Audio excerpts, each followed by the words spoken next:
lower house at saka upper house, yung ating lower house of Congress at saka Senate, then whatever is the difference, i-harmonize yan sa pamamagitan ng isang tinatawag natin na bicameral conference committee.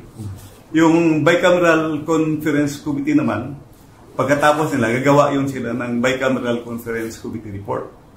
Yung BICAM report na yun, assuming okay na, pipirmahan nila yun at ira-ratify ng both houses, ng Senate at saka House of Representatives.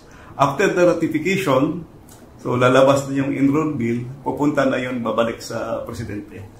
The President will sign the budget for it to become effective, for the budget to operate the following year. Didiretso na lang ako. Medyo mahaba kasi yung